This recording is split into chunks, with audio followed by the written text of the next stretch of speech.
نحمده ونصلي على رسوله الكريم أما بعد فأعوذ بالله من الشيطان الرجيم بسم الله الرحمن الرحيم إنا أنزلناه في ليلة القدر وما أدراك ما ليلة القدر ليلة القدر خير من ألف الشهر تنزل الملائكة والروح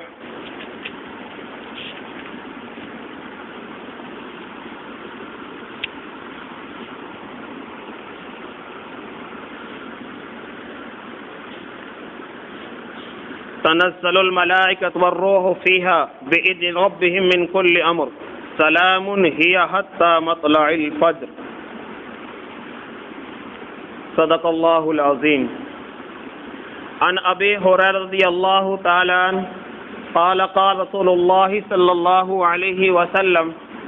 من قام ليلة القدر إيمانا واحتسابا غفر له ما تقدم من ذنبه او کما قال علیہ الصلاۃ والسلام رواہ البخاری والمسلم.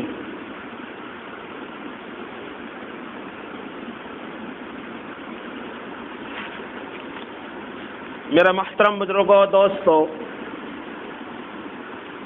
آج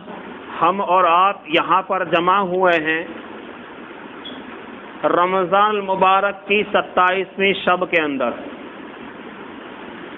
جس کے لیے اللہ کے رسول صلی اللہ علیہ وسلم نے شب قدر کی تلاش کا جو ہمیں حکم دیا،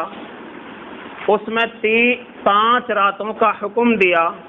اس میں پہلی رات 21ویں،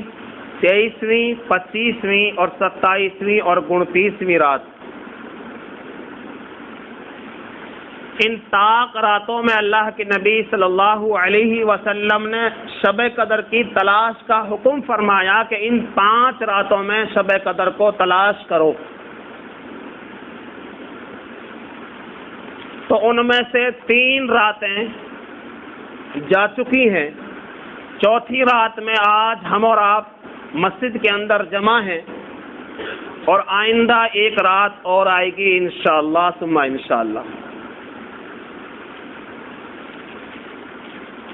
ان 5 راتوں میں اس شب قدر کی تلاش کے لیے آقا مدنی تاجدار مدینہ سرکار دو عالم صلی اللہ علیہ وسلم نے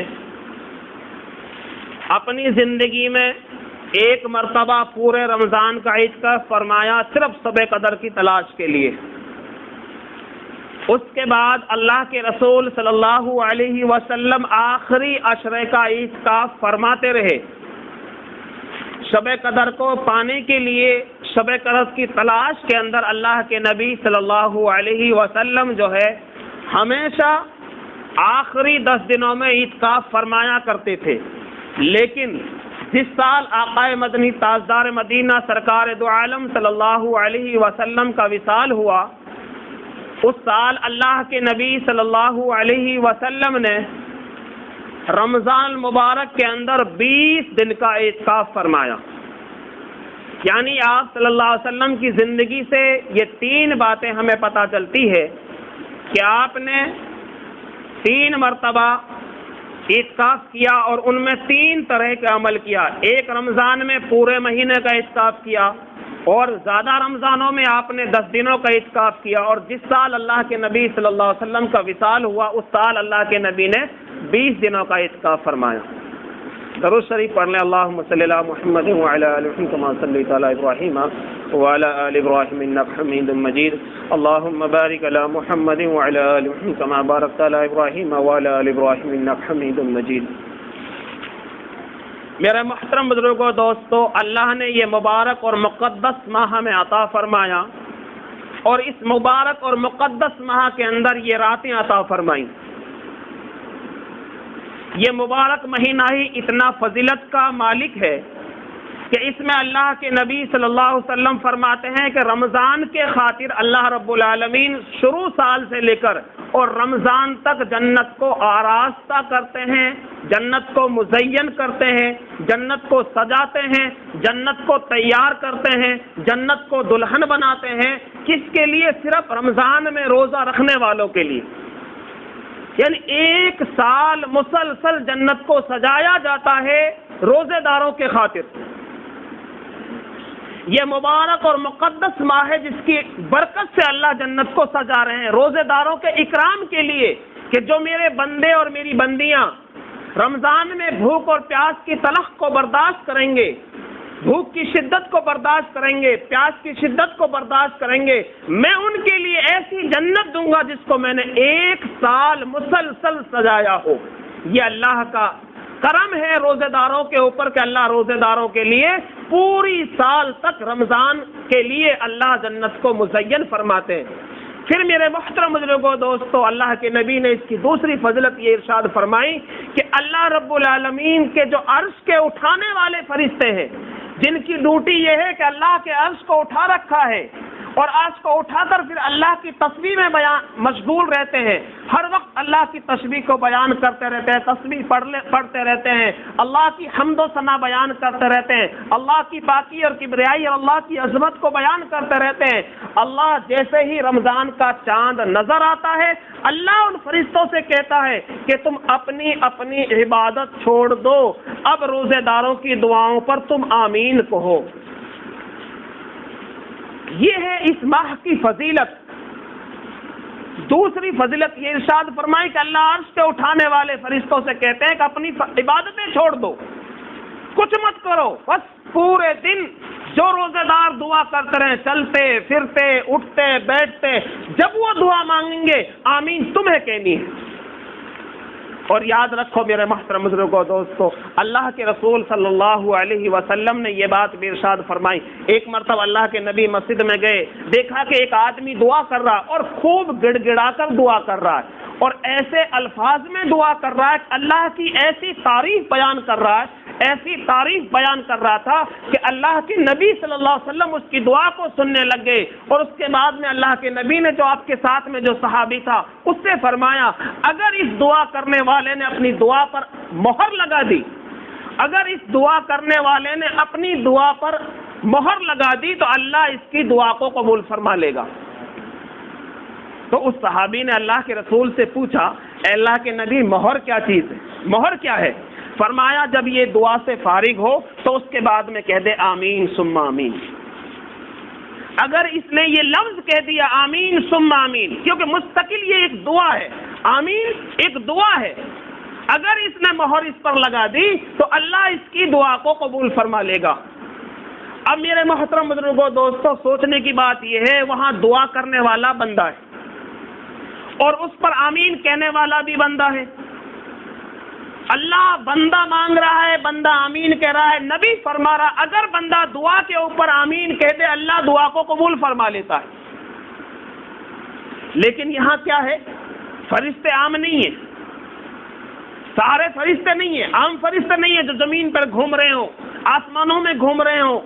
بلکہ فرشتے وہ ہیں جو اللہ کے عرش کو اٹھانے والے ہیں، یعنی اللہ کے قریب فرشتے رہنے والے، بالکل اللہ کے نزدیک، اللہ کی اس کرسی کو تھامنے والے فرشتے جو اللہ کی حمد و ثنا میں مشغول رہتے ہیں۔ اللہ ان سے فرماتا ہے اپنی عبادت تم چھوڑ دو، روزے دار تب دعا کریں، ان کی دعاؤں پر تم آمین کہہ دینا۔ اب اندازہ لگاؤ جب فرشتے آمین کہیں گے، جب بندے کی آمین سے دعا قبول ہوتی ہے تو فرشتوں کی آمین سے کیا دعا قبول نہیں ہوگی کہ اللہ ان کی دعاؤں کو قبول کرے گا۔ حدیث میں آتا ہے کہ امام نماز پڑھا رہا ہے، امام نے قرات شروع کری، الحمد سورہ فاتحہ شروع کری، اور جیسے ہی اللہ کے نبی صلی اللہ علیہ وسلم کا حکم ہے، اللہ کا یہ فرمان ہے، امام نے کہا ولضالین، مقتدی نے کہہ دیا آمین، اور فرشتے بھی اس کے ساتھ میں آمین کہتے ہیں۔ اگر فرشتوں والی آمین مقتدی کی آمین ایک ساتھ مل گئی، اللہ رب العالمین آمین کہنے والوں کی مغفرت فرما دیتا ہے۔ یہ ہے آمین کا فائدہ، یعنی فرشتوں والی آمین۔ فرشتے بھی آمین کہتے ہیں جب امام صاحب کہتا ہے نا ولضالین، امام کی قرات کو فرشتے توجہ سے سنتے ہیں، ایک دم کان لگا کر سن رہے ہیں۔ جب کان لگا کر سنیں گے جبھی تو پتہ چلے گا نا کہ امام ولضالین کب کہے گا، اور اگر کان نہ لگے کہیں سے کہیں بھاگ جائے تو پھر مقتدی کو کیا پتا کہ امام نے آمین ولضالین کب کہہ دی۔ تو اس کے لیے فرمایا کہ امام کی قرات کو توجہ سے سنا جائے، پھر جب امام کہے ولضالین تو اس کی ولضالین کے اوپر ترنت اپنی زبان سے نکلے آمین۔ جب نکلے گی فرشتے بھی آمین کہیں گے، ہم بھی آمین کہیں گے، اللہ پاک ہماری مقصد کا اعلان فرما دے گا۔ تو یہاں مسئلہ ہے میرے محترم بزرگوں دوستو، فرشتوں کی آمین سے ملنے سے مغفرت ہو رہی ہے، اور وہاں تو آمین فرشتے ہی کہہ رہے ہیں روزہ داروں کی دعاؤں پر، تو پھر اندازہ لگاؤ کیا روزہ داروں کی دعا پھر رد ہو سکتی ہے؟ نہیں ہوگی میرے محترم بزرگوں دوستو۔ یہ ہمارا اعتماد اور یقین ہونا چاہیے، نبی کا فرمان ہے کہ عرش کے اٹھانے والے فرشتے روزہ داروں کی دعاؤں پر آمین کہتے ہیں۔ پھر تیسرا فائدہ بھی سن لیجئے میرے محترم بزرگوں دوستو، اللہ رب العالمین پہلے جنت کو مزین کیا، عرش کے اٹھانے والے فرشتوں کو اللہ نے آمین کہنے پر بھی تعینات کر دیا۔ تیسرا کام اللہ رب العالمین یہ کرتے ہیں، جو جنت کا دروغہ ہے، جنت کا گیٹ مین ہے، اللہ اس سے فرماتے ہیں کہ آج محمد صلی اللہ علیہ وسلم کے امت کے اوپر رمضان کا چاند نظر آ گیا، لہذا جنت کے 8 دروازوں کو کھول دے۔ اب سارے دروازے تو کھول دے۔ پھر جو جہنم کا جو دروغہ ہے، جو جہنم کا جو گیٹ مین ہے، اللہ اس سے حکم فرماتے ہیں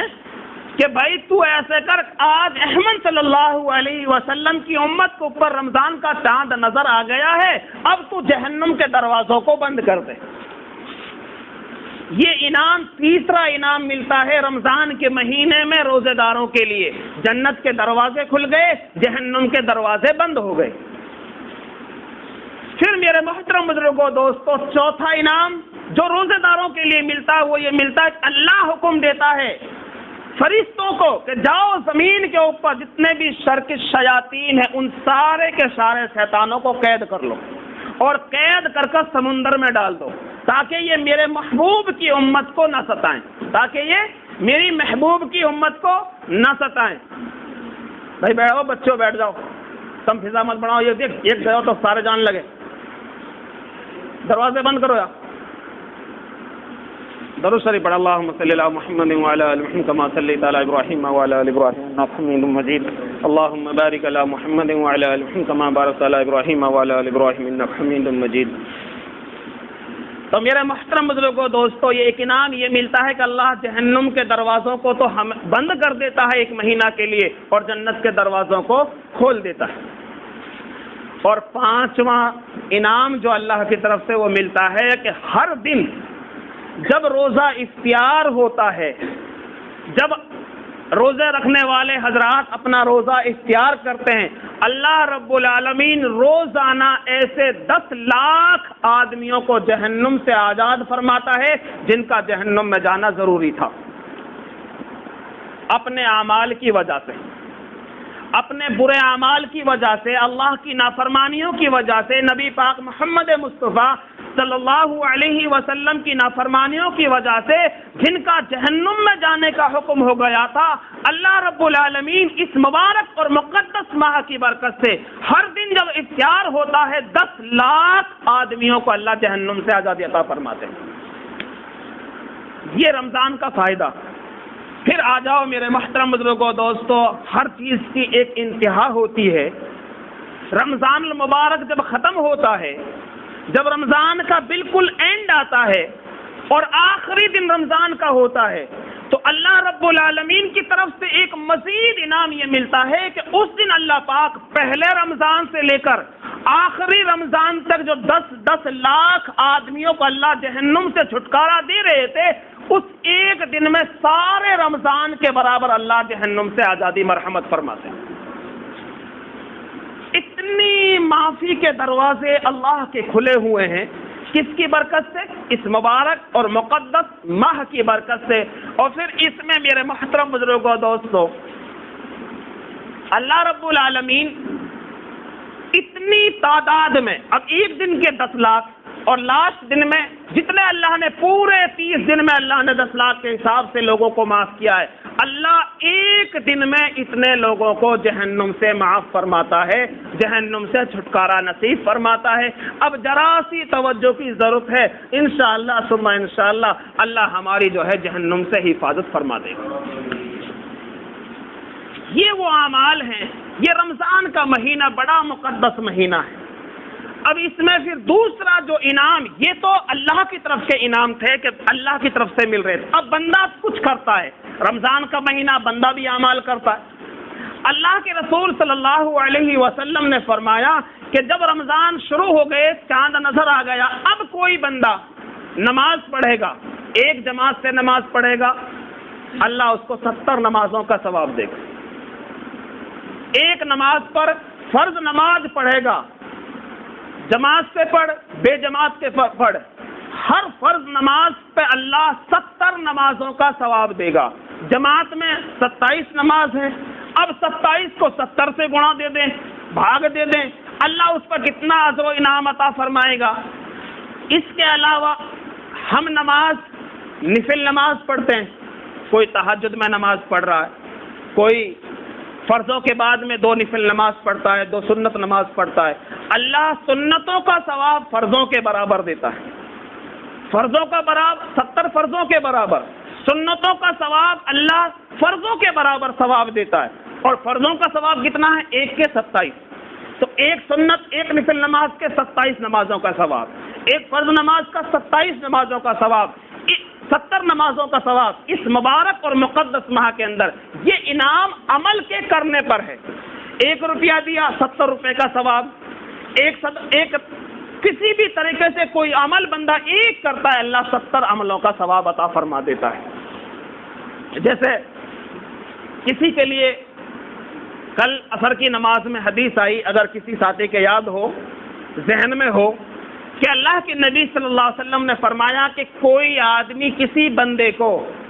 صرف ایک وقت پیٹ بھر کر کھانا کھلا دے، یا اس کے پانی سے اس کے پیٹ کو سیراب کر دے، پانی پلایا، کھانا کھلایا، اللہ رب العالمین کھلانے والے کے اور جہنم کے بیچ میں 7 خندقیں حائل فرما دیتے ہیں۔ یہ ہے رمضان کی خصوصیت کہ اللہ کے کسی بندے کو آدمی نے کھانا کھلا دیا، پانی پلا دیا، اللہ رب العالمین اس کے اور جہنم کے بیچ میں 7 خندقیں حائل فرما دیتے ہیں، اور ایک خندق کی مسافات جو ہے وہ 100 سال کے چلنے کے برابر ہے۔ یعنی ایک خندق اتنی چوڑی کا آدمی 100 سال اس خندق میں چلتا رہے جب خندق کے کنارے پر پہنچے۔ ایسی 7 خندقیں اللہ اس کے اور کھانا کھلانے والے کے بیچ میں بنا دیتے۔ تیسری چیز، میرے محترم بزرگوں، دوستو، یہ ہے رمضان کا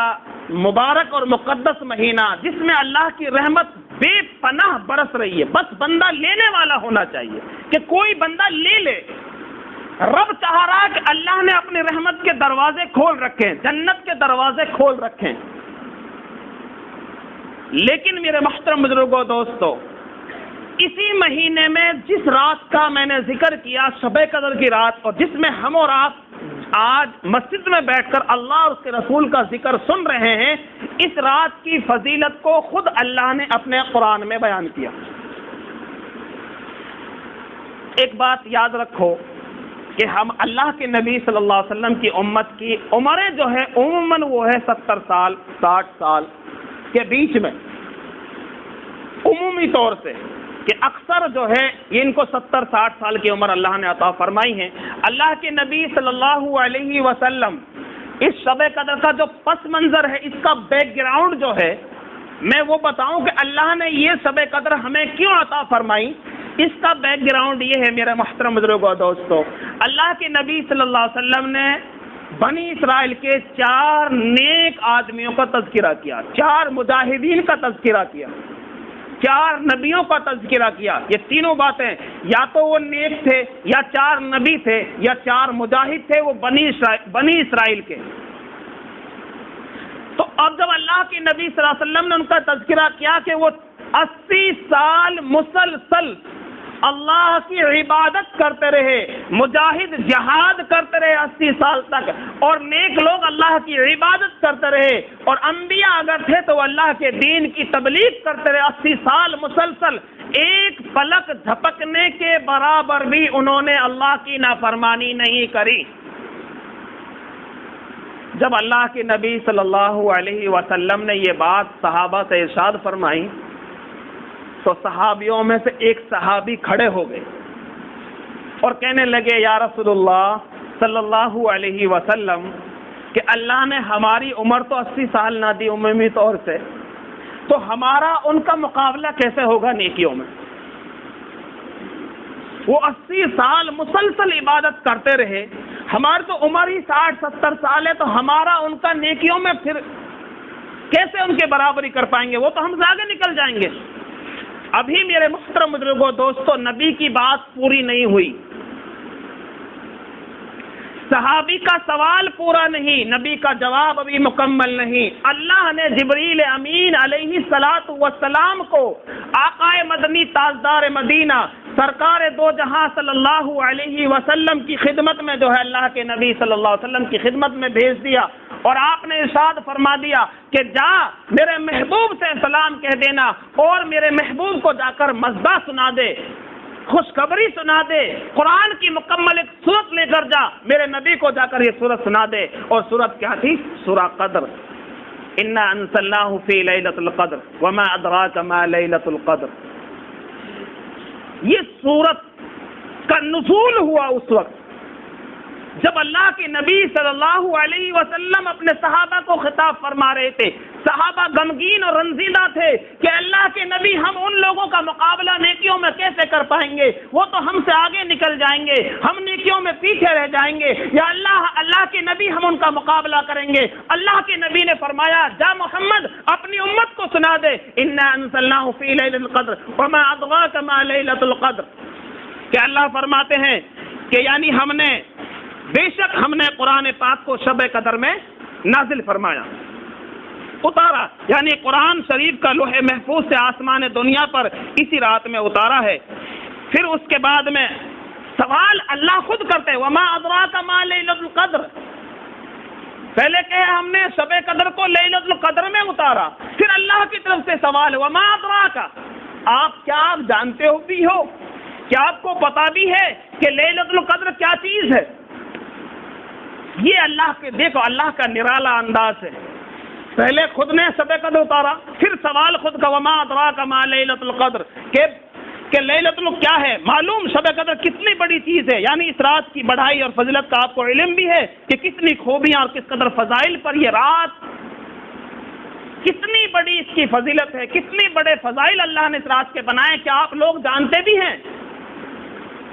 میرے محترم بزرگوں دوستو، سوال کرنے والا بھی اللہ اور جواب دینے والا بھی اللہ۔ اللہ فرماتا ہے لیلۃ القدر خیر من الف الشہر، کہ یہ رات 1000 مہینوں سے بہتر ہے، یہ رات 1000 مہینوں سے بہتر ہے، یہ نہیں کہا 1000 مہینے سے بہتر ہے، 1000 مہینوں سے بہتر ہے، 1000 مہینے نہیں ہے، یاد رکھنا ایک بات۔ اور یہ جو 1000 مہینے کا جو لفظ استعمال کیا ہے، اس وقت جب اللہ کے نبی صلی اللہ علیہ وسلم دنیا میں حیات تھے، جب یہ قرآن کی آیت کا اس سورت کا نزول ہوا، اس وقت عرب والے 1000 سے زیادہ گنتی جانتے ہی نہیں تھے۔ اس وقت گنتی کا معیار جو تھا، تعلیمی ان کا جو معیار تھا، وہ 1000 تک تھا۔ اللہ نے وہ 1000 کا لاسٹ لفظ استعمال فرما لیا اور آپ نے کہہ دیا خیر من الف الشہر، کہ یہ رات 1000 مہینوں سے بہتر ہے۔ اب کتنی بہتر یہ اللہ جانتا ہے، لیکن میرے محترم بزرگوں دوستو، 1000 مہینے کے بھی 83 سال اور 4 ماہ سے بھی زیادہ زمانہ بنتا ہے۔ اب آدمی کو ایک رات مل گئی، اب ہم بیٹھے ہیں اس رات میں، یہ رات عبادت میں ہماری شمار ہو رہی ہے اللہ کے یہاں، تو ہمارے نامہ اعمال میں جو لکھا جائے گا وہ 83 سال اور 4 ماہ مسلسل عبادت کرنے کا ثواب لکھا جائے گا، جس میں ہم نے اللہ کی نافرمانی نہ کی ہو، جن 83 سالوں کو بالکل ہم نے ایسے گزارا ہو کہ پلک جھپکنے کے برابر بھی اللہ کی نافرمانی ہم سے نہ ہوئی ہو، اللہ ہمارے نامہ اعمال میں ایک رات پر اتنا ثواب مرحمت فرما دیں گے۔ اور اس کے لیے اللہ کے نبی نے فرمایا 5 راتیں ارشاد فرمائیں، اگر بندہ 5 راتوں میں جاگ لے اپنی زندگی میں، صرف اسے 1 رمضان مل جائے اور 5 راتوں میں جاگ لے تو 5 راتوں کا ثواب ہے یہ 83 سال اور 4 ماہ۔ اب جوڑتے جائیں کہ 5 راتوں کا کتنی سالیں بنیں گی، وہ ہم آپ خود اپنے اعتبار سے حساب لگا لیں کہ اللہ ان پر کتنا اجر و انعام عطا فرمائے گا۔ درود شریف پڑھ لیں۔ اللہم صلی علی محمد وعلی آل محمد کما صلیت علی ابراہیم وعلی آل ابراہیم انک حمید مجید۔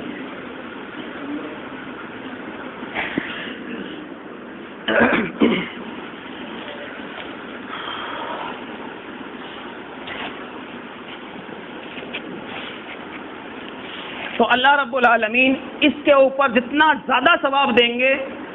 وہ الگ ہے، مزید برآں یعنی کم سے کم 83 سال اور 4 ماہ کا ثواب تو اللہ ہمیں 1 رات پر ثواب مرحمت فرمائیں گے۔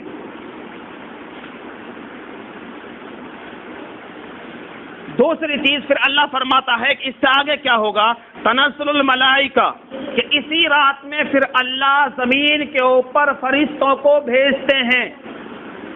اسی رات میں اللہ زمین کے اوپر فرشتوں کو بھیجتے ہیں، یعنی جبریل امین علیہ الصلوۃ والسلام فرشتوں کو لے کر اپنے ساتھ میں سارے فرشتوں کو لے کر آتے ہیں۔ اس کے ہاتھ میں سبز جھنڈا ہوتا ہے جسے کعبہ شریف کے اوپر وہ جھنڈے کو گاڑ دیتے ہیں اور فرشتوں کو حکم دیتے ہیں کہ جاؤ زمین پر پھیل جاؤ، جو کھڑا بیٹھا لیٹا کسی بھی حال میں اللہ کا ذکر کر رہا ہے، نماز پڑھ رہا ہے، ذکر کر رہا ہے، تسبیح پڑھ رہا ہے، تلاوت کر رہا ہے، صدقہ کر رہا ہے، خیرات کر رہا ہے، نیک بات کر رہا ہے، دین کی بات بتا رہا ہے، دین کی بات سن رہا ہے، سب سے جا کر مصافحہ کرو، سلام کرو، اور جب وہ دعائیں کرو تو ان کی دعاؤں پر آمین کہو۔ فرشتے سلام کرتے ہیں ہم سے اس رات میں، اور اللہ کے نبی نے فرمایا کہ اس آدمی سے جس سے فرشتے سلام کرتے ہیں اس کی پہچان یہ ہے کہ اللہ اس کے دل کو نرم فرما دیتا ہے، اللہ اس کے دل کو نرم فرما دیتا ہے۔ اور میں یہ بات اگر قسم کھا کر کہوں تو غلط نہیں ہوگا کہ اللہ جو گھر میں لے کر ہمیں اپنے گھر میں اپنے گھروں سے میٹھی نیند سے اٹھا کر اپنے گھر کے بستر پہ سے ہمیں مسجد میں لے کر آیا ہے تو یہ ہماری علامت ہے اس بات کی کہ آج ہم سے فرشتوں نے سلام کیا ہے۔ اگر ہمارا دل نرم نہیں ہوتا ہم مسجد میں نہیں آتے۔ مسجد میں آئے تب ہے جب اللہ نے ہمارے دل میں دین کی اہمیت ڈالی ہے، دل نرم ہوا ہے، تو اس بات کی علامت ہے کہ آج اللہ نے ہم سے فرشتوں نے ہم سے سلام کیا ہے۔ یہ اللہ کے نبی کی پہچان بتائی کہ ان کی پہچان یہ کہ اللہ ان کے دلوں کو نرم فرما دیتا ہے، آنکھوں میں رقت طاری ہو جاتی ہے۔ اب جو یہاں جاگے گا، کھڑا ہو کے نماز پڑھے گا، دعا مانگے گا، آنکھوں میں اس کے آنسو آئیں گے۔ جو پڑا سو رہا ہے تو کیا رقت کا آئے گی، اس کے کیا ثواب ملے گا، اسے کچھ نہیں ملے گا۔ رمضان کی جو اور ساری فضیلت ہے ان میں اس کا شریک رہے گا، لیکن اس سے وہ محروم رہے گا۔ میرے محترم بزرگوں دوستوں، فرشتوں کے سلام کرنے کے پتہ چلتا ہے کہ فرشتے کس سے سلام کرتے ہیں، تو انشاءاللہ ثم انشاءاللہ میں یہ اللہ کی ذات سے پکی امید کر کہہ سکتا ہوں کہ آج اللہ کے ان نورانی اور پاکیزہ مخلوق فرشتوں نے ہم سے سلام کیا ہے، اس لیے ہم اللہ کے گھر میں آ جا کر بیٹھے۔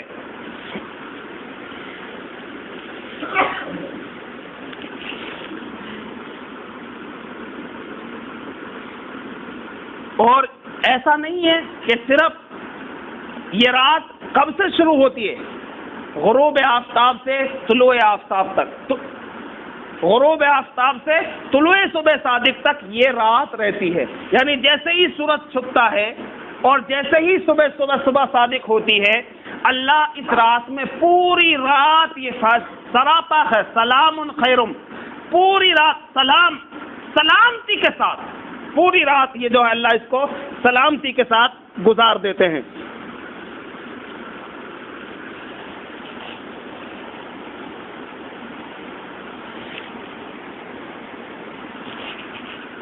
اللہ پاک ہمیں عمل کرنے کی توفیق نصیب فرما دے وے، اور اللہ ان راتوں کے قدر دانی کی ہمیں توفیق عطا فرما دے وے۔ میرے محترم بزرگوں دوستو، اللہ کا بہت بڑا کرم اور احسان ہے۔ ہم یہ نہ سوچیں کہ ہم یہاں آ گئے، اس آنے پر میں یہ بات کہہ رہا ہوں کہ اس آنے پر ہی تو یہ بشارت جو مل رہی ہے نا ہمیں، فرشتوں کے سلام کرنے کی جو بشارت وہ یہاں آنے پر ہے، اللہ کی طرف سے جو مغفرت کا جو اعلان ہوگا وہ یہاں آنے پر ہے۔ اب ہماری جب مجلس ختم ہوگی، جو میں شروع میں جو بات کہہ رہا تھا، اللہ اس وقت ہماری مغفرت کا اعلان فرمائے گا، جب اللہ کسی کی مقصد کا اعلان فرما دے تو پھر کوئی آدمی یہ کہے کہ یہ تو گنہگار ہے، خطا کار ہے، وہ ہے، فلاں ہے، ڈھیکا ہے، وہ کسی کے کہنے سے کچھ نہیں ہوتا۔ میرے محترم بزرگوں، دوستو، اللہ کے نبی صلی اللہ علیہ وسلم، ایک واقعہ میرے ذہن میں آ گیا، میں سناتا چلوں۔ اللہ کے نبی صلی اللہ علیہ وسلم ایک مرتبہ خانہ کعبے کا طواف کر رہے تھے۔ بڑی توجہ سے سننے کے لائق بات ہے، یہ بہت توجہ سے سننے کے لائق بات ہے۔ اللہ کے نبی صلی اللہ علیہ وسلم خانہ کعبے کا طواف کر رہے تھے۔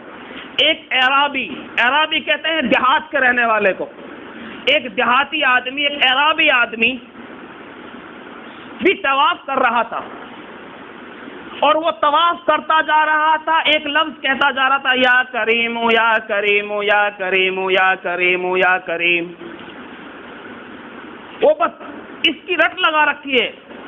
اور جب وہ گھوم رہا ہے بس ایک رٹ ہے، یا کریم یا کریم یا کریم یا کریم۔ اللہ کے نبی صلی اللہ علیہ وسلم نے دیکھا کہ بڑا دیوانہ ہے، بڑی اپنی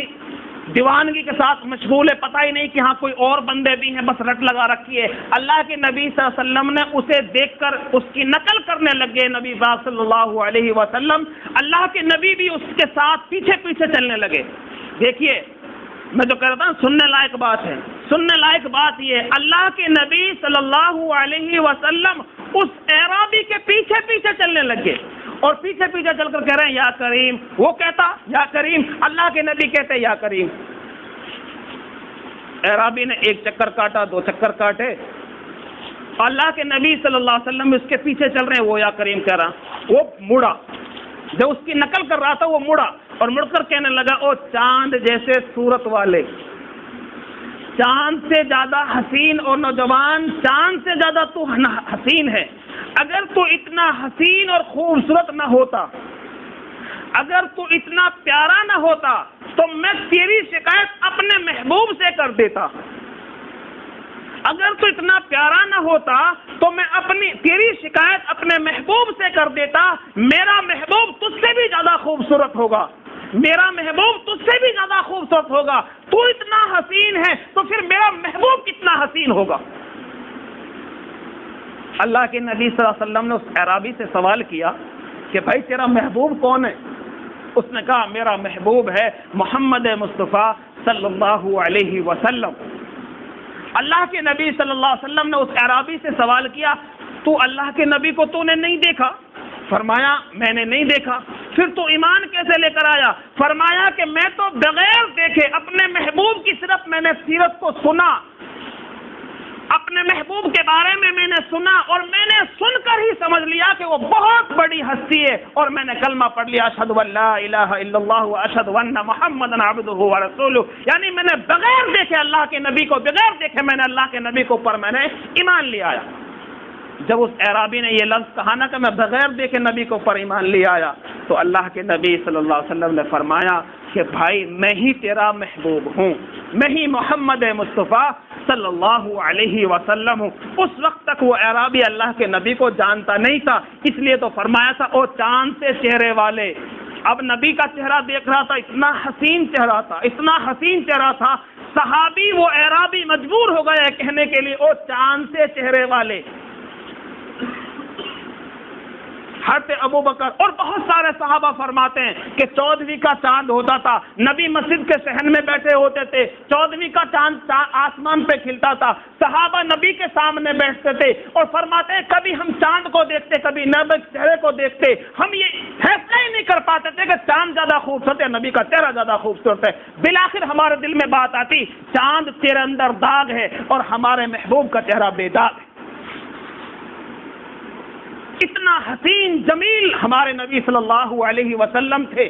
میرے محترم بزرگوں دوستو، اس کے بعد میں اس اعرابی کو جب یہ کہا نا اللہ کے نبی نے کہ میں ہی تیرا محبوب ہوں، اب تھا بیچارہ اعرابی، فوراً اللہ کے نبی صلی اللہ علیہ وسلم کے قدموں میں جا کر گر گیا اور آپ صلی اللہ علیہ وسلم کے قدموں کو بوسہ دینے لگ گیا، چومنے لگا قدموں کو۔ اللہ کے نبی صلی اللہ علیہ وسلم نے کھڑا کیا اور فرمایا تو کیا کر رہا ہے؟ اجمیوں کی طرح، جیسے اجمی اپنے بادشاہوں کے قدموں میں گرتے تو وہ کر رہا ہے۔ میری شریعت میں یہ نہیں ہے کہ کوئی کسی کے قدموں میں گرے۔ اللہ کے نبی نے اس کو اٹھا لیا، سینے سے چمٹا لیا، نبی سے معانقہ کر رہا ہے صحابی، وہ اعرابی، اس کے بعد میں اللہ کے نبی صلی اللہ علیہ وسلم نے جب یہ مسئلہ چل رہا تھا، حضرت جبریل امین علیہ الصلوۃ والسلام آگے، فرمایا اے اللہ کے رسول، آپ سے اللہ نے سلام کہا ہے، آپ سے اللہ نے سلام کہا ہے، اور اس اعرابی سے کہہ دے، اس اعرابی کو بتا دے کہ ہم اس کا حساب لینے والے ہیں۔ جو میں کہہ رہا تھا نا غور سے سننے والی بات ہے، اب یہ بات ہے یہاں آ کے نہیں غور سے سننے والی، ذرا توجہ سے بات سننا میرے محترم بزرگوں دوستوں۔ اللہ کے نبی سے جبریل نے فرمایا کہ اس اعرابی سے کہہ دو کہ ہم اس کا حساب لینے والے ہیں۔ اللہ کے نبی نے اس اعرابی سے فرمایا اے اعرابی، اللہ تیرا حساب لے گا، قیامت کے دن تجھ سے پوچھے گا اللہ پاک۔ فرمایا اعرابی بڑا تیز ترار تھا، فرمایا اللہ کے رسول صلی اللہ علیہ وسلم، اللہ میرا ثواب لے، اللہ رب العالمین جو ہے میرا حساب لیں گے؟ اس نے فرمایا ہاں تیرا حساب لیں گے اللہ پاک۔ پھر پوچھا کیسے لیں گے حساب؟ تو اس اعرابی نے اللہ کے رسول صلی اللہ علیہ وسلم نے فرمایا کہ میرا حساب لیں گے، تو اللہ کے نبی آپ بھی گواہ لینا، میں اللہ کا حساب لوں گا، آپ بھی اس بات پر گواہ رہنا، اگر اللہ میرا حساب لے گا میں اللہ کا حساب لوں گا۔ اللہ کے نبی صلی اللہ علیہ وسلم نے جب یہ لفظ اس اعرابی کی زبان سے سنا تو اللہ کے نبی صلی اللہ علیہ وسلم اتنے روئے آپ کی آنسوؤں سے آپ کی داڑھی مبارک تر ہو گئی کہ اس نے کتنی بڑی بات ہے یہ کہ میں یہ کہہ رہا ہوں کہ اللہ تیرا حساب لے گا، اعرابی فرما رہا میں اللہ کا حساب لوں گا۔ اللہ کے نبی صلی اللہ علیہ وسلم رونے لگے۔ فرمایا تو کیسے حساب لے گا؟ فرمایا میں اللہ کے حساب ایسا لوں گا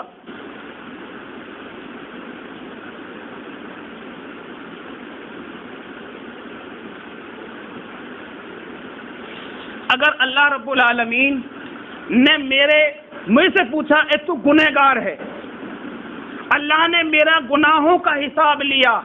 تو میں اللہ سے اللہ کی معافی کا حساب لوں گا کہ اللہ بتا میرے گناہ زیادہ ہے کہ تیری معافی بڑی ہے۔ اگر اللہ رب العالمین نے میرا بخل کا امتحان لیا، یعنی میری کنجوسی کا امتحان لیا، میں اللہ سے پوچھوں گا اللہ بتا میری بخل بڑی ہے کہ تیری سخاوت بڑی۔ پھر اس نے تیسری بات یہ فرمائی کہ اللہ نے اگر میری بخشش، پھر فرمایا اگر اللہ میری نافرمانی کا حساب لے گا کہ تو نافرمان ہے تو پھر میں اللہ سے اس کی معافی کا حساب مانگوں گا۔ یہ تین سوال اللہ کے نبی سے اس نے کیا، اگر گناہ کا حساب لیا تو اللہ سے بخشش کا حساب لوں گا، اللہ نے نافرمانے کا حساب لیا تو معافی کا حساب لوں گا، اگر اللہ نے بخل کا حساب لیا تو اللہ کی سخاوت کا حساب لوں گا۔ یہ بات چل رہی تھی کہ جبریل امین علیہ الصلوۃ والسلام دوبارہ آ گئے اور کہنے لگے، اللہ کے نبی نے اس سے فرمایا اے اللہ کے نبی آپ سے اللہ نے سلام کہا ہے اور اس اعرابی سے آپ فرما دو کہ یہ ہمارا حساب نہ لے، ہم اس کا حساب نہیں لیں گے، یہ ہمارا حساب نہ لے، ہم اس کا حساب نہ لیں گے، اور اس کو خوشخبری سنا دو کہ جنت میں یہ آپ کا ساتھی بنے گا۔ یہ ہے اللہ کی ذات کے اوپر بھروسہ، اللہ کی ذات کے اوپر اعتماد اور اپنے ایمان پر اعتماد کہ اللہ اگر مجھ سے یہ پوچھ لے کہ میرے بندے تو گنہگار ہے تو میں اللہ سے پوچھ لوں گا اللہ تیری بخشش تو میرے گناہوں سے بڑی ہے، تو مجھے معاف فرما دے۔ اور اللہ نے پوچھ لیا تو نافرمان ہے تو میرے مولا اگر میں نافرمان ہوں تو بہت بڑا معاف کرنے والا بھی ہے۔ اور اللہ پوچھ لے کہ تو سخی نہیں تھا، میرے بندوں کو نہ کھلاتا تھا نہ میرے راستے میں مال لگاتا تھا، تو کنجوس تھا، مال کو جمع کر رکھتا تھا، تو میں اللہ سے اس کی سخاوت کا حساب لے لوں گا۔ اللہ نے فرمایا اے میرے محبوب اس سے کہہ دو نہ ہم اس کا حساب لیں گے نہ یہ ہمارا حساب لے، بس اس کو خوشخبری سنا دو کہ جنت میں یہ آپ کا ساتھی ہوگا۔ کتنا بہترین عمل تھا اس اعرابی کا۔ ایمان کہاں لایا؟ نبی کو دیکھا ہی نہیں تھا۔ ہم کہاں ایمان لائے؟ ہم نے نبی دیکھا ہے، ہم نے اللہ کے نبی کو نہیں دیکھا۔ ہم یہاں کیوں بیٹھے؟ جب اللہ کے نبی کو اوپر یہ آیت نظر رہی تھی ہم وہاں موجود نہیں تھے، جب نبی ان راتوں کی فضیلت بیان کر رہا تھا تب ہم وہاں موجود نہیں تھے، ہم نے نبی کو نہیں دیکھا، لیکن ایمان اتنا اتنا مضبوط ہے اللہ کے نبی کے اوپر، اتنا مضبوط ہے، کوئی ہماری جان سے ہمیں جان سے مار دے کوئی پرواہ نہیں، لیکن کوئی نبی کو گالی دے ہم سے برداشت نہیں۔ میرے محترم بزرگوں دوستو، آج بھی دنیا کے اندر ناموس رسالت پر اپنی گردنیں کٹانے والے لوگ موجود ہیں، جو سب کچھ برداشت کر لیتے ہیں، سب کچھ جھیل جاتے ہیں۔ قرآن کو جلایا برداشت کر لیا، مسجدوں کو شہید کیا برداشت کر لیا، مسلمانوں کو قتل کیا برداشت کر لیا، لیکن جب جب نبی کے اوپر انگلی اٹھی مسلمانوں نے کبھی برداشت نہیں کیا۔ یہ ہے نبی سے محبت کی علامت کہ ہم نے نبی کو دیکھا نہیں اور پھر ہم اتنی محبت کرتے ہیں۔ اس لیے تو اللہ کے نبی صلی اللہ علیہ وسلم کا جب وصال ہو رہا تھا تو اللہ کے نبی نے صحابہ سے فرمایا کہ سائڈ ہٹ جاؤ، سائڈ الگ ہٹ جاؤ، مجھے میرے بھائیوں کا دیدار کر لینے دو۔ جو صحابہ بیٹھے ہوئے تو ان کو الگ ہٹایا تو فرمایا بیچ میں سے ہٹ جاؤ، میں اپنے بھائیوں کا دیدار کر لوں۔ صحابہ نے پوچھا اللہ کے نبی کیا ہم آپ کے بھائی نہیں ہیں؟ فرمایا نہیں، تم میرے بھائی نہیں، تم تو میرے اصحاب ہو، یعنی میرے دوست ہو۔ میرے بھائی تو وہ لوگ ہوں گے جو مجھے دیکھیں گے بھی نہیں، میرے بعد میرے اوپر ایمان لے کر آئیں گے۔ تو میرے محترم بزرگوں دوستو، اللہ نے یہ مقدس رات میں مبارک گھڑی میں جو ہم بیٹھے ہیں صرف اعتماد پر بیٹھے ہیں کہ اللہ کا نبی فرما گیا، اللہ نے اپنے قرآن میں اس رات کی فضیلت کو بیان کر دیا، اس لیے میرے محترم بزرگوں دوستو ہم یہاں پر بیٹھے ہیں صرف یہ نیت لے کر کہ اللہ ہمیں معاف کر دے۔ بس ہم بھوکے ہیں، پیاسے ہیں، اس گرمی کے اندر ہم یہ تمام چیزیں برداشت کر رہے ہیں، کس لیے؟ صرف شام کو افطاری میں کھانے کے لیے نہیں کر رہے۔ میرے محترم بزرگوں دوستو، آج تو یہ دور ایسا ہے الحمدللہ ہر گھر میں الحمدللہ بہتر سے بہتر کھانا بنتا ہے۔ اب غربت کا دور ختم ہو گیا، اب دور الحمدللہ ثروت کا، اللہ نے ہر ایک کو اتنا دیا کہ اپنے گھر میں بہتر سے بہتر وہ کھاتا ہے، لیکن وہ روزہ اس لیے رکھتا ہے تاکہ اللہ راضی ہو جائے۔ قیامت کے دن مجھے آپ صلی اللہ علیہ وسلم کے ہاتھوں سے جو ہے حوض کوثر کا جام مل جائے، نبی اپنے ہاتھوں سے مجھے پانی پلا دے، اس لیے روزہ رکھتا ہے۔ اس لیے روزہ رکھتا ہے کہ اللہ نے فرمایا نماز کا بدلہ فرشتے، حج کا بدلہ فرشتے، زکات کا بدلہ فرشتے، ذکر کا بدلہ فرشتے، ہر عمل کا بدلہ فرشتے دیں گے، لیکن روزے کا بدلہ فرمایا اجزا بہی، اللہ فرماتا ہے کہ روزے کا بدلہ خود میں اپنی ذات سے روزے دار کو مل جاؤں گا۔ تو اس لیے ہم روزہ رکھتے ہیں کہ اللہ ہمیں مل جائے، اور جسے اللہ مل گیا اسے اللہ کی ساری سلطنت مل گئی۔ اللہ رب العالمین ہمیں اس مبارک اور مقدس ماہ کی قدردانی کی توفیق نصیب فرما دے، اور اس رات میں ہم بیٹھے ہیں اللہ اس رات کی بھی ہمیں قدردانی کی توفیق نصیب فرما دے۔ اب آپ حضرات جو ہے فرمایا کہ جو آدمی رمضان کی اس مبارک راتوں میں اللہ سے ثواب کی امید کرتا ہوا، ثواب کی امید رکھ کر من قام لیلۃ القدر، لیلۃ القدر میں قیام میں کھڑا ہوا، ایمانا و احتسابا غفر له ما تقدم من ذنبه، اللہ رب العالمین اس کی زندگی کے پچھلے سارے گناہوں کو معاف فرما دے گا۔ اور یہ حدیث جو ہے متفقن علیہ حدیث اس کو کہتے ہیں جس کو امام بخاری بھی اپنی کتاب میں لے کر آئے ہوں اور امام مسلم بھی اپنی کتاب میں لے کر آئے ہوں۔ اتنی جامع حدیث جس میں اللہ کے نبی فرما رہے ہیں کہ من قام لیلۃ القدر ایمانا واحتسابا غفر له ما تقدم من ذنبه، کہ جس نے بھی اس رات میں قیام کیا، قیام سے یہاں مراد یہ ہے کہ کھڑا ہو کر آدمی نماز پڑھے، بیٹھ کر اللہ کا ذکر کرے، تلاوت کرے، یعنی کسی طریقہ سے بھی وہ نیک عمل میں مشغول ہوگا اور امید یہ ہو کہ اللہ مجھے اس عمل کے کرنے پر ثواب دے گا، اجر دے گا، انعام دے گا، اللہ میرا حساب نہیں لے گا، اللہ سے امید لگا کر عبادت کر رہا ہے، تو اس پر اللہ کے نبی نے فرمایا من قام لیلۃ القدر ایمانا واحتسابا غفر له ما تقدم من ذنبه، جب اللہ سے بندہ امید باندھ لے گا تو اللہ اس کے گناہوں کو معاف فرما دے گا۔ اور جو ہم عبادت کریں گے، کوئی بندہ ایسا ہے کہ اس لیے عبادت کرتا ہے کہ نہیں مجھے اللہ سے تو کچھ نہیں چاہیے، بندوں سے کچھ چاہیے، ہر اندر عبادت اس لیے کرتا ہے کہ اللہ سے چاہیے، اور امید لگے گی ہم کھڑے ہوں گے، 2 رکعت نماز پڑھیں گے، قرآن کی تلاوت، قرآن پڑھے ہوئے ذات قرآن پڑھیں گے، جو قرآن پڑھے ہوئے نہیں ہے وہ اللہ کا ذکر کریں گے، نبی کو اوپر درود پڑھیں گے، نبی پاک صلی اللہ علیہ وسلم کو اوپر درود و سلام پڑھیں گے، اور اس پر اللہ رب العالمین کوئی آدمی صدقہ کرے گا، کوئی خیرات کرے گا، کوئی کس طرح سے اس رات کو گزارے گا۔ اللہ ان تمام کے تمام عملوں پر بشرطے یہ اللہ کے نبی شرط لگا گیا کہ بس اللہ کے لیے کرے۔ ایمان و احتساباً کا مطلب یہی ہے کہ ایمان کے ساتھ کرے، امید ہو کہ اللہ اس پر مجھے ثواب دے گا، اجر دے گا، انعام دے گا، اللہ کے لیے کر دے، بس اللہ اس کے سارے گناہوں کو معاف فرما دے گا۔ اب یاد رکھو، جہاں بھی جن حدیثوں میں بھی آتا ہے کہ اللہ اس کے سارے گناہوں کو معاف کر دے گا، وہاں صرف گناہ جو معاف ہوتے ہیں وہ صغیرہ گناہ معاف ہوتے ہیں۔ کبیرہ گناہ جو ہے اللہ ان کے لیے اللہ نے قرآن میں فرمایا الا من تابا، کہ جب بندہ گناہ کر لیتا ہے تو ان کے لیے توبہ کرنی شرط ہے۔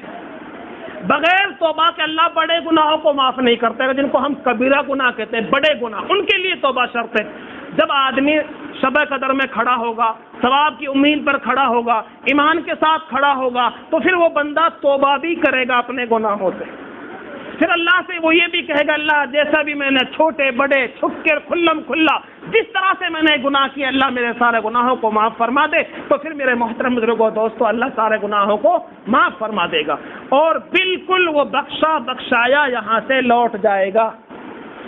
یعنی اس رات جب صبح ہوگی بالکل وہ ایک دم گناہوں سے پاک صاف ہوگا، جیسے اس کی ماں نے آج ہی اس کو جنم دیا ہو۔ یہ اس رات کی خاصیت ہے کہ اس رات کے بعد میں بندہ بالکل گناہوں سے پاک ہو جاتا ہے، پھر دوبارہ اس کی زندگی شروع ہوتی ہے کہ وہ گناہ کرتا ہے تو گناہ لکھ دیے جاتے ہیں، اگر نیک اعمال کرتا رہتا ہے تو اللہ اس کو اور نیک بناتا جاتا ہے۔ اس رات کی برکت سے اللہ اس کے سارے گناہوں کو معاف فرما دیتا ہے۔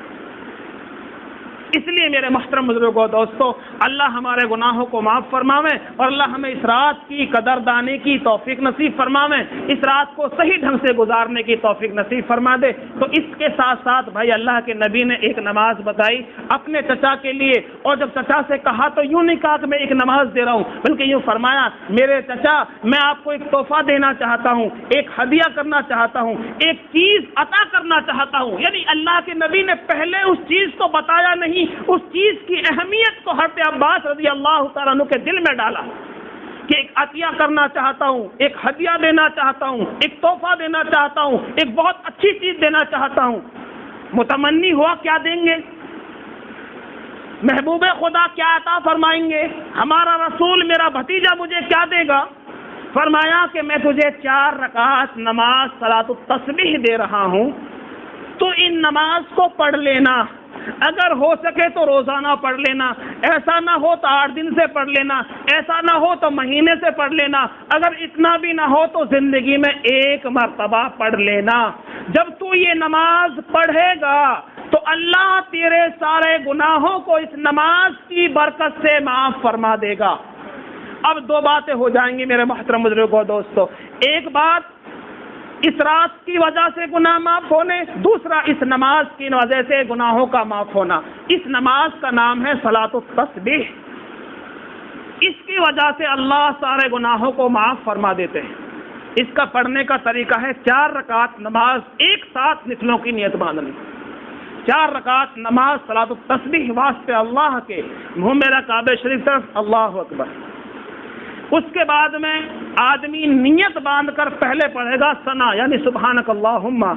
پھر اس کے بعد میں 15 مرتبہ تیسرا کلمہ پڑھے گا سبحان اللہ الحمدللہ ولا الہ الا اللہ اللہ اکبر،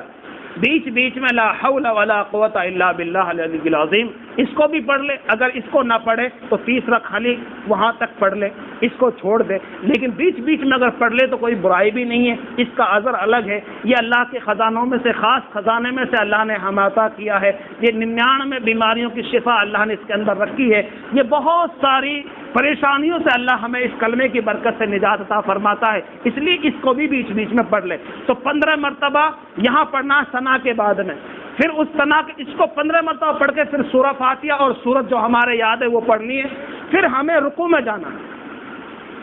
رکوع میں جا کے پہلے 15 مرتبہ، پہلے ہم 3 مرتبہ رکوع کی تسبیح پڑھیں گے سبحان ربی العظیم، رکوع والی تسبیح کو پڑھنے کے بعد میں پھر 15 مرتبہ تیسرا کلمہ پڑھیں گے سبحان اللہ الحمدللہ ولا الہ الا اللہ واللہ اکبر، 10 مرتبہ یہاں رکوع کے اندر 10 مرتبہ پڑھیں گے، 15 اور 10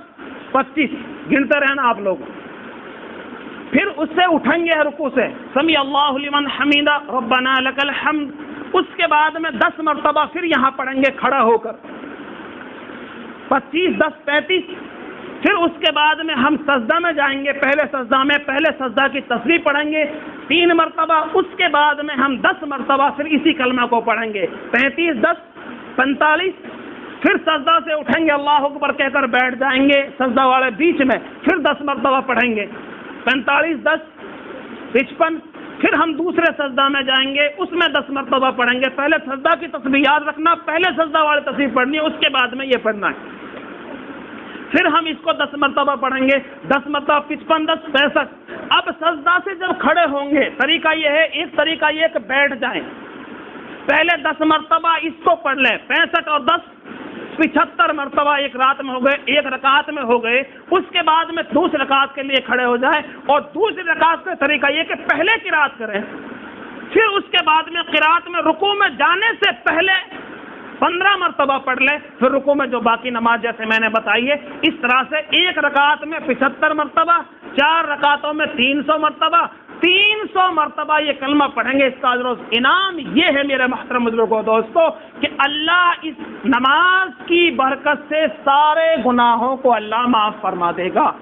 یاد رکھو، میں وہ بات شروع سے کہتا رہا ہوں کہ ایسی نمازوں سے، ایسی حدیثوں سے یا ایسے عمل سے صغیرہ گناہ معاف ہوتے ہیں، کبیرہ گناہوں کے لیے توبہ شرط ہے۔ جب بندہ ایسی راتوں میں کھڑا ہوتا ہے تو وہ توبہ بھی کرتا ہے، اس لیے عمومی طور سے یہ بات کہہ دی جاتی ہے کہ سارے گناہ معاف ہو جائیں گے۔ جب بندہ اللہ سے مانگے گا تو کوئی بھائی ایسا بھی ہے کہ اللہ سے پھر اپنے گناہوں کی توبہ نہ کرے، وہ تو سب کی ہماری عادت ہوتی ہے۔ اس لیے جو بھی بولنے والا مقرر ہوتا ہے یا دین کی بات بتلانے والا ہوتا ہے، وہ عمومی طور سے ایک بات کہتا ہے کہ اللہ سارے گناہوں کو معاف فرما دے گا۔ یہ بات ذہن میں رکھیں کہ اس سے سارے گناہ معاف ہوں گے، چھوٹے بڑے سارے گناہ اللہ معاف فرما دیں گے اس نماز کی برکت سے۔ یہ نماز پڑھ لیں، اس کے علاوہ اگر یہ نہ پڑھنا چاہیں، پڑھ لی کسی نے، آج کچھ اور کرنا چاہیں تو جو بھی عمل کریں گے اللہ اس پر سب پر ہمیں انعام دیں گے انشاءاللہ صبح صادق سے پہلے۔ دوسرے بات یاد رکھو بھائی، حضرت عمر رضی اللہ تعالیٰ عنہ کے دور کے اندر سلمان نام کا ایک آدمی تھا جس کو آپ نے بازار کا نگراں بنا رکھا تھا، بازار کا وہ وزیر تھا، منتری تھا، بازار والا منتری۔ اس نے یہ کیا کہ وہ عشاء کی نماز پڑھی اور عشاء کی نماز کے بعد میں وہ عبادت کرنے لگ گیا، پوری رات عبادت کرتا رہا، پوری رات عبادت کرتا رہا، اور جب فجر کی اذان ہوئی نیند آ گئی، سو گیا، صبح فجر کی نماز نہیں پڑھی۔ حضرت عمر رضی اللہ تعالیٰ عنہ نے دیکھا کہ نماز میں سلمان نہیں ہے، سلیمان نماز میں نہیں ہے، تو ان کے گھر گئے، ان کی والدہ سے پوچھا کیا بات ہے، آج سلمان نماز میں نہیں تھے، کیا ہوا؟ فرمایا امیر المومنین کہ پوری رات نفل پڑتا رہا اور صبح اس کو نیند آ گئی، آنکھ لگ گئی، نماز میں نہیں کھڑا ہوا۔ تو حضرت عمر نے فرمایا کہ میرے نزدیک بہتر تھا کہ یہ پوری رات سوتا رہتا اور فجر کی نماز جماعت سے پڑھ لیتا، اس لیے کہ اللہ کے نبی صلی اللہ علیہ وسلم نے فرمایا جس نے عشاء کی نماز کو جماعت سے پڑھا اس نے آدھی رات گویا عبادت کر رہی، اور جس نے فجر کی نماز کو جماعت سے پڑھ لیا گویا اس نے پوری رات عبادت کری۔ اب بھائی ہم جاگ رہے ہیں، بیٹھے ہیں اور ہم جامع صبح فجر میں ہم نہائیں